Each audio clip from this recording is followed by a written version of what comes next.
আজ আমি আপনাদের জন্য জয়পুরের একটা স্পেশাল রেসিপি নিয়ে চলে এসেছি। বাই দ্য ওয়ে, আমি আপনাদের Trisha and welcome to my channel Trisha tasty ট্রিটে।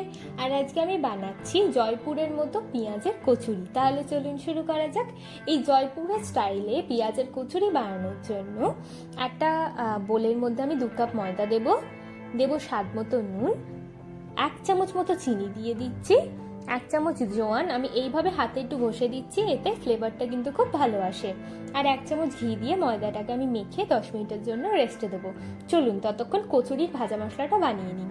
কচুরির ভাজা মশলাটা বানানোর জন্য একটা বোলের মধ্যে আমি 1/2 চামচ জিরে, 1/2 চামচ গোলমরিচ, 1/2 চামচ মতো ধনে আর 1/2 চামচ মৌরি দিয়ে ভালো করে ভেজে এটার গুঁড়ো বানিয়ে নেবো। 10 মিনিট হয়ে গেছে আর ময়দাটা থেকে আমি এইভাবে গোল গোল করে লেচি কেটে একটা প্লেটের মধ্যে রেখে দিচ্ছি। এবার একটা কড়াইতে সাদা তেল দিয়ে দেব আর তেলটাকে আমি ভালো করে গরম করে নিচ্ছি। তেল গরম হয়ে গেলে আমি ওর মধ্যে দেব 2 চামচ মতো ভাজা মশলা, 1/2 চামচ হলুদ গুঁড়ো, 1/2 চামচ কাশ্মীরি লাল লঙ্কার গুঁড়ো দিয়ে একটু ভেজে নিচ্ছি। বেশি ভাজবেন না, তাহলে কিন্তু মশলাটা পুড়ে যেতে পারে। এবার এর মধ্যে 3টে সেদ্ধ করে মেখে রাখা আলু আমি এর মধ্যে দিয়ে ভালো করে মিশিয়ে নেব আর আলুটাকেও আমরা একটু ভেজে নিচ্ছি। ভালো করে মিশিয়ে ভাজা হয়ে গেলে এর মধ্যে আমরা দেব স্বাদ মতো নুন, 1 চামচ চিনি, 1/2 চামচ আমচুরের পাউডার আর দিচ্ছি 1 চামচ মতো রসুনের চাটনি দিয়ে ভালো করে এটাকে আমরা মিশিয়ে নেব।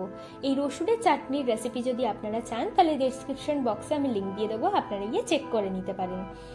এই সময় নুন চাটনি যদি আর একটু লাগে তাহলে আপনারা দিতে পারেন। আমার একটু চাটনি লাগতো তাই আমি এর মধ্যে আবার একটু চাটনি মিশিয়েছি। ভালো করে মেশানো হয়ে গেছে। মেশানো হয়ে গেলে আমরা গ্যাসটাকে অফ করে এই পুরটাকে আমরা প্রথমে ঠান্ডা করে নেব। এবার এর মধ্যে 2টো পেঁয়াজের কুচি আর 3 থেকে 4 চামচ মতো ধনেপাতা কুচি দিয়ে ভালো করে মিশিয়ে নেব। পুরটা ঠান্ডা হলে কিন্তু আমরা পেঁয়াজটা মিশিয়েছি, এটা একটু খেয়াল রাখবেন। ব্যাস, আমাদের পুরো রেডি। চলুন এবার কচুরিগুলো কি করে বানানো হয় দেখে নিই।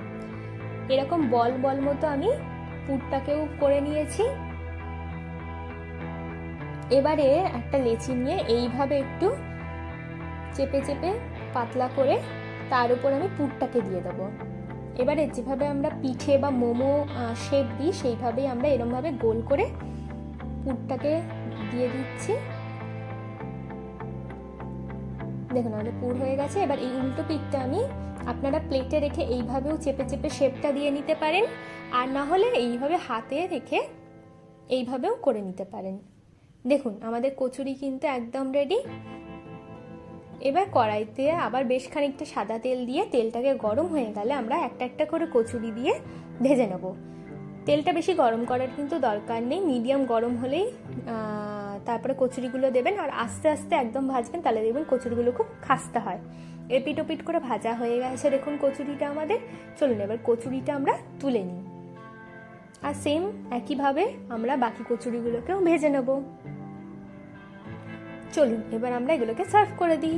আমার এই পেঁয়াজের কচুরির রেসিপি কেমন লাগলো আমাকে অবশ্যই জানাবেন। আর আমার যদি এই ভিডিওটি আপনাদের ভালো লেগে থাকে তাহলে প্লিজ একটি লাইক করবেন, প্রচুর প্রচুর শেয়ার করবেন আর এরকম আরও ভিডিও পেতে আমার চ্যানেলটিকে সাবস্ক্রাইব করবেন। টাটা।